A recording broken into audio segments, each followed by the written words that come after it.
It's very clear from looking at these reports that they thought it was a possibility that he was targeted because he was gay. I'm Nat Cardona, the host of Late Edition Crime Beat Chronicles, a Lee Enterprises podcast. You'll hear true crime stories as reported and told by journalists from regional newspapers across the U.S. For this set of episodes, we're looking at a multi-part series from the Buffalo News Watchdog team about a decades-old murder of a Catholic priest that remains unsolved. These stories will reveal shocking secrets and never-before-released details from the investigation. And on this week's episode, you're going to hear some of those secrets for the first time ever, found during Dan Herbeck and Lou Michelle's investigation into Monsignor O'Connor's murder. You won't want to miss a second of it. Let's get to it. Something that was brought up last week, and it's again mentioned here, is that bound murder book, the dossier. What does that even mean? I guess is it a copy of the reports in more of a succinct fashion, or what? I just don't get it. What is it? It's literally in a book form, not like this, but where you open it up and you can thumb through the pages in a chronological order, and it tries to further define the crime. All the years I've been a reporter, more than 45 years, I've never seen the police label a police report as a dossier before. And Lou, I don't think you have either. No, that was a first. It's very unusual. It makes me think that somebody back there really thought this was important and really thought this should be recorded for time. And yet, unfortunately, somebody else somewhere along the line, either mistakenly or on purpose, did not keep dozens of important reports that were compiled during this time. Careless at best, at the worst, negligence. Even possible that somebody sabotaged the file. Somebody, right. We don't have an answer. Yeah. We have to speculate because the Buffalo police won't give us an answer as to why dozens of reports are missing. And as I've said earlier, I do not think the current leadership or the past recent leadership of the Buffalo police would have purposely withdrawn reports from that dossier, but somebody did. In the files that you guys got a hold of there's a mention of police pictures. Can you go into any further detail about those? Were you actually seeing crime scene photos? I don't know what their protocol was back then. There are some crime scene photos in the dossier. Police officers at the scene. I believe there's even pictures of them pulling the body up out of the water. Nothing extremely helpful to us in our inquiry. There were pictures of the Monsignor floating in the water, right, Dan? Yes, there were. Yeah, and there's a picture of a small police rowboat in the water, and it had, I believe, a rod on it, a long rod that you would use to retrieve a body. Photographs of, broad-viewed photographs of the creek and the steep bank that led down to it, where those three boys were hiking along when they discovered the body that they thought was a mannequin at first. The biggest thing I have for you from this article, I guess maybe one of a couple things. Whoever wants to tackle this is the first dun, dun, dun when the doctor is brought up and his quote about maybe something going on with priests saying, "Oh, who cares if we find out what happened to him or not?" Do you guys want to go into that? Was that a known thing before you guys started digging into this quote, this tip from some prominent doctor? Well, one thing that really jumped out at Lou and I from this file, because it was very unusual to find this in a police report, is that a detective had talked to a well-known doctor in the city of Buffalo, and this doctor told the detective that two priests told him that it might be better off if the truth about this murder never did come out. And I found that very striking and kind of prophetic, because the truth never has come out. The doctor said that he didn't even want, he requested that his name not even be included in the police reports. However, the detectives said that they knew who the doctor was and they would tell their supervisors if asked about that. But yeah, that is a very upsetting element. This doctor knew something from talking to priests who were in the know. And, how do you walk away from that? And did the police themselves walk away from it? It's kind of just a hell of an Easter egg to have planted in there. When I read that, I was like, wait, what? This guy said something? And, no further things on that. I found it very interesting that a detective even thought to put that in a report and put it in the official file. Somebody had the wherewithal that it mattered enough, right? Yes. Before I kind of let you guys have at it in your parting shots on Article 5, you guys go into all this research and catch up on all of this snail mail type information gathering that was kind of just the norm at the time. We had all these people from the department, all hands on deck, casting a wide net, trying to figure all this out. And then bam, within 2 months after the murder, it's done. Was there a physical clue when you're looking at these reports? Is like the final report just kind of the end? There's nothing in the reports that say we are going to stop the investigation at this time. Okay.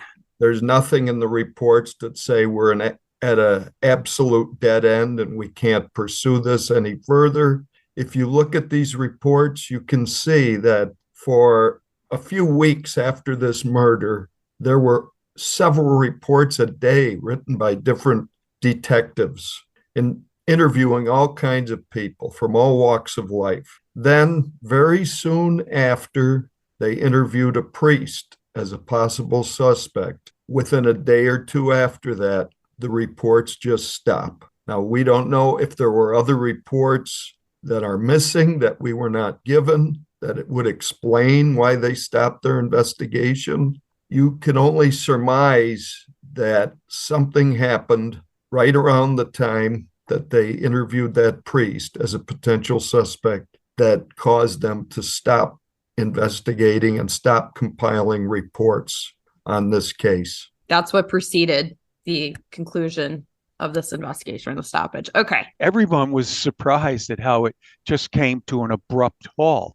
Like, what's going on here? Quite odd. Yes. And there is nothing in the dossier that explains why a priest named John Lewandowski became a suspect. There is absolutely no explanation for that. All of a sudden, there's reports about him, about where he hangs out, about his behavior with youngsters, but there's no report in there that explains why he became a suspect.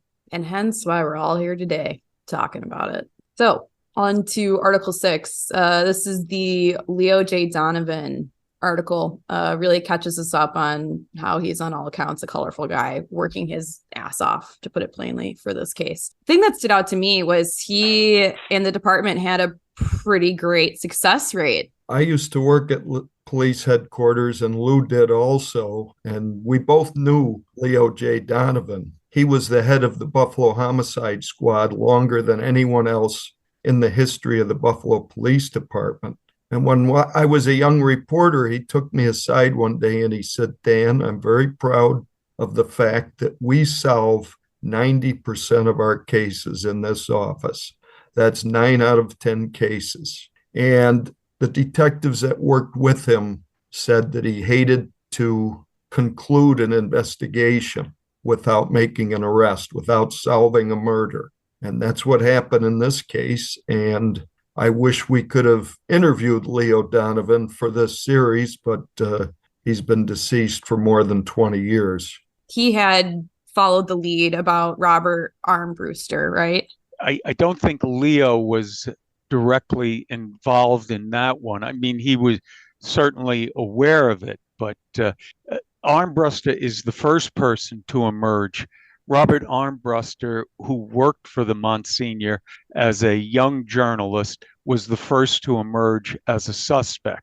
And they brought him in for questioning, and he told the detectives that he had romantic feelings for his boss, Monsignor O'Connor, who had taken him under his wing. Robert had come up from New Jersey, And Monsignor O'Connor had gone so far as to find him a room at a boarding house out in Amherst. The Monsignor would invite Armbruster out to dinner with other priests. Sometimes the Monsignor would invite Robert Armbruster up to his third floor suite of rooms at the St. Joseph Mother House where he resided and had a home office. And they'd have editorial meetings at the priest's private residence there. So they were close. They actually went on a trip to another priest's cabin in the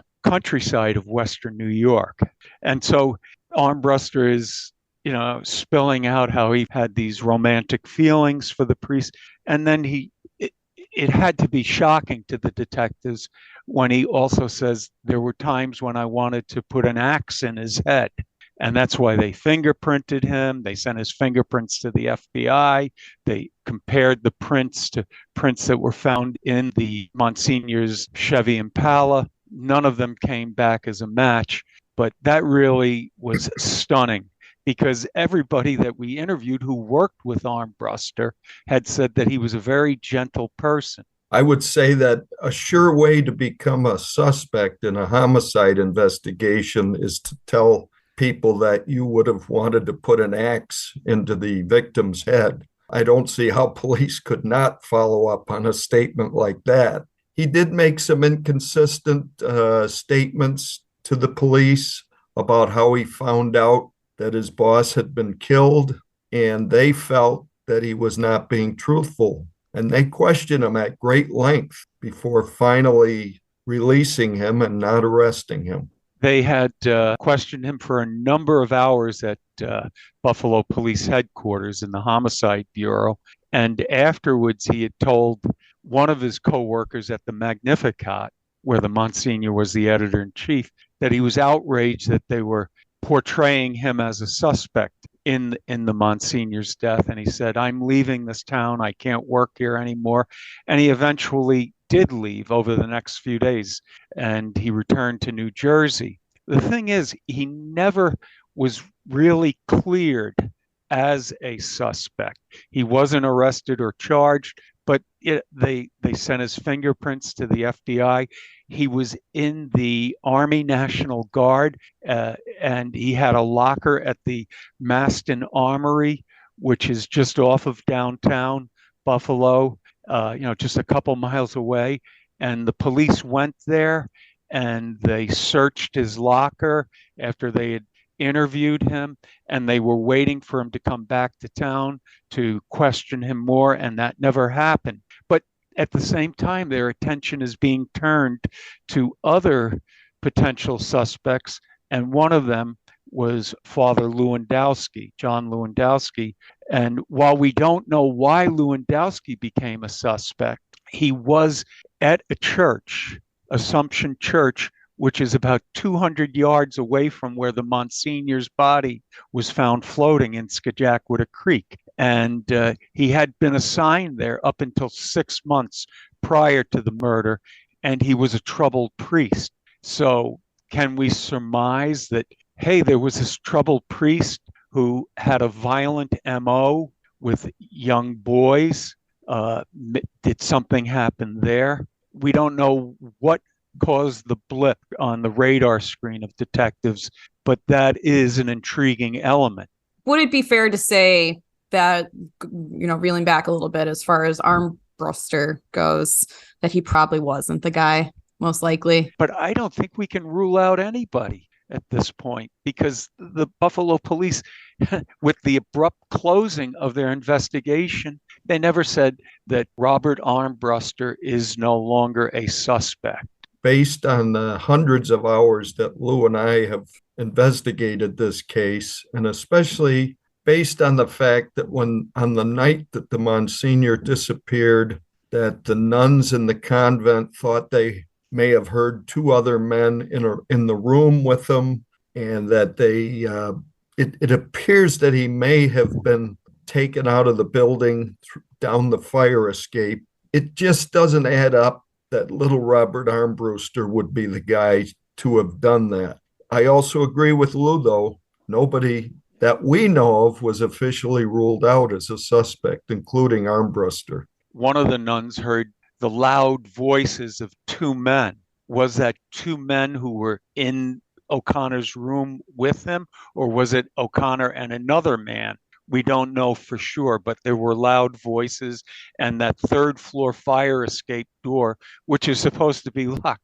And there was a nun who was assigned every single night. One of her jobs was to make sure that that fire escape door was locked before she went to bed at night. She said she was absolutely certain that she locked it that night, as she did every night. And yet the next morning it was found to be unlocked. Huh. That is a head scratcher. Definitely seems significant. The thing that I don't want to forget to ask you guys here is, so it's talking about suspects between, for now, Armbruster, and you guys are alluding to Lewandowski, correct? These names to suspects and these guys being on police's radar, just to clarify, this stuff wasn't known until you guys started digging into the files, right? Absolutely. Okay. When I first wrote about this in 2018, and as far as I know, the Buffalo media had not written about it in more than 50 years. There was no mention of any priest being a suspect in the case. There was no mention of Lewandowski, no details about Armbruster like Lou found in the second batch of reports that we got. We were told at the time by retired detectives and other people that a priest was a suspect, but that only came through interviews. It was nowhere to be seen in the batch of police reports that were given to me in 2018, and it was never made public. That's for sure. So this is flowing beautifully into Article 8 and Article 9, the two articles of this batch that I want to focus most on. And this next one, the tips article, Article 8, I'm going to kind of leave it open-ended to you guys, because the whole time I'm like, what are the chances that this tip rolled in and this tip rolled in? And it doesn't seem maybe a lot of the stuff to be connected, but a lot of weird things were happening that night that led up to him being found. So just kind of have at it. In the early days of this exhaustive investigation, the homicide detectives and other detectives from around the city were all pulled in, and there was no tip that they let go unchecked. In the early morning hours of March 13th, where the Monsignor's car would be found the following night, there were a bunch of college-age kids. One of them was banging on a stop sign and causing a ruckus in this upscale neighborhood. And so the police investigated that and found out that it was a University of Buffalo student. And he explained to them, yeah, I was banging on the stop sign because I had a fight with my girlfriend at a nearby party, and I figured it was better to take my aggression out that way. But what made it so interesting was the fact that across the street, a day later, an evening later, the Monsignor's car would be found. And they actually interviewed a private security fellow who patrolled this rich area of the city, and he had seen these young adults causing this ruckus. But he also told the police that there was no 1966 Impala parked on this road that night. But then the next night, on the 14th, and he sees the car parked there then. So the car was parked there hours after the body was found. So it took a while for the car to get there. So where was the car? You have to keep in mind that when this happened, it was by far the biggest news story in Buffalo and Western New York.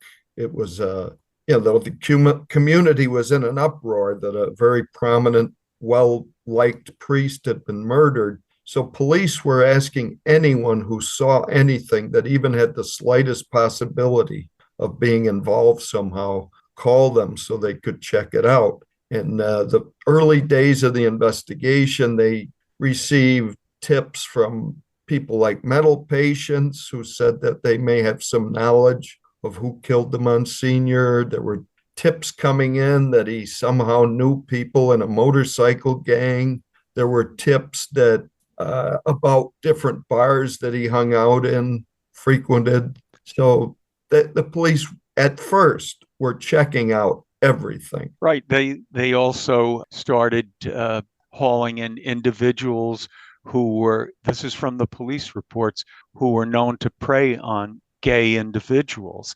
They were fingerprinting them, checking their past fingerprints, comparing those fingerprints to fingerprints that were found in the interior of the blood-spattered vehicle. Great time right here to further flesh out the question of the Monsignor and his sexuality. There wasn't anything so explicit to hard and fast confirm that, yes, Monsignor O'Connor was gay. Did the reports just dance around this the whole time? I mean, this whole article jumps into it, so have at it, guys. I don't recall any report specifically stating that Monsignor was gay, but what we do know is that the police spent a lot of time compiling a list of criminals in the Buffalo area who were known for waiting outside of gay bars and attacking and robbing gay men. We know that.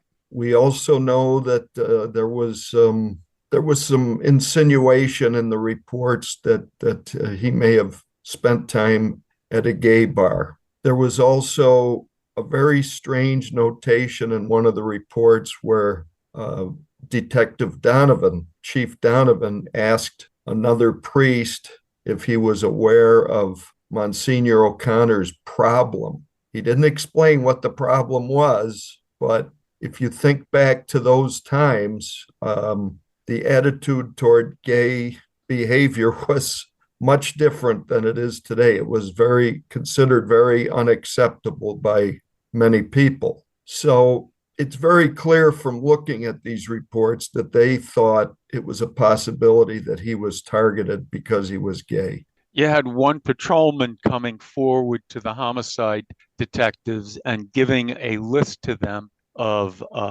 nightclubs where gay individuals were known to congregate. And in addition to that, thanks to Dan's reporting, one of the woman he interviewed at St. Joseph Mother House, who was training to become a nun, who later left the convent, had said that she believed that O'Connor was gay, and she worried that his sexual orientation may have led to his murder. And however, his closest relatives, his closest living relative, insisted her uncle Fran, as she called him, was not gay.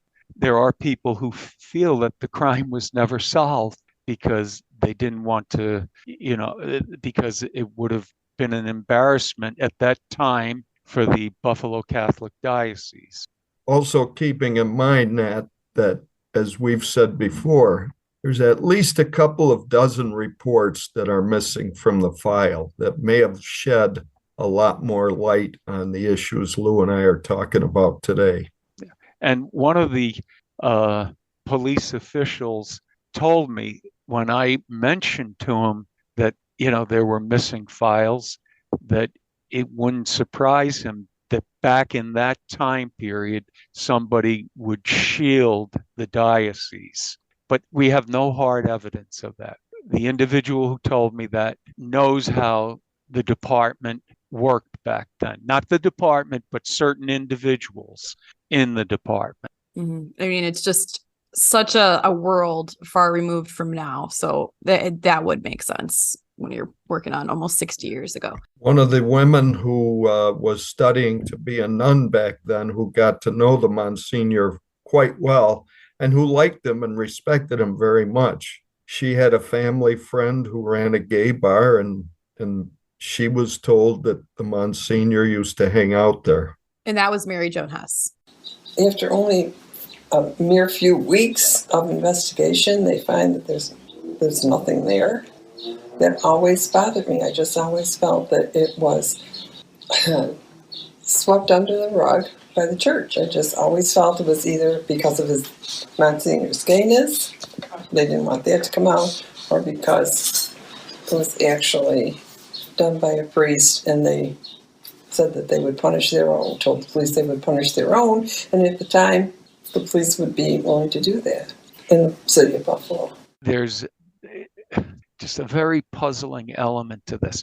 When the Monsignor was found floating in the water, on his winter coat, there were burdocks found. I don't know if I mentioned this earlier, those sticky little balls, burdocks. Burrs, yeah. Yeah, burrs. Over by the creek where he was found, they had a team of detectives searching to look for any weeds that had burrs on them over there, and there were none. However, about a mile away, there was a place, the Rumsey Woods, it was called. It was a part of Delaware Park. And I went over there, and it is a known place where gay men would meet up sometimes, and all kinds of burrs there, burdocks. And the police were never able to come up with an explanation for that. But back in the 60s, the Rumsey Woods was a place where gay men would meet up. It was private. It was on a corner of the park. A very isolated area. Yeah. One of the things that's a mystery to Lou and I is that on the night that the Monsignor went out and ended up being killed that night, he went out not dressed as a priest, but wearing what I would say civilian clothes, including a red plaid hunting jacket, a very heavy red plaid woolen jacket. And that's what he was wearing when his body was found. Now, that was unusual because people that we interviewed said he almost always went out in the garb of a priest. They always saw him wearing his priestly clothes.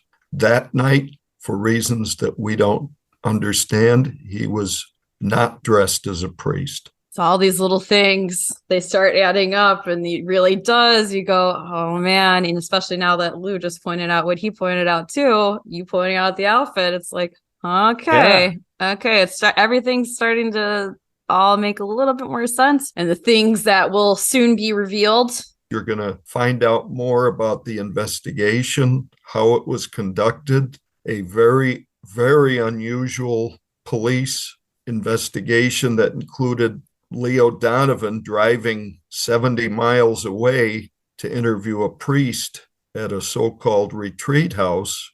And you're also going to find out about priests who were accused of wrongdoing, and at least some of those priests were kept in the lap of luxury in a beautiful mansion that I would not characterize as a place for punishment. Yeah, and Leo Donovan described it as a penal institution for wayward priests, and it was a mansion that was built by a wealthy Pittsburgh industrialist. Okay.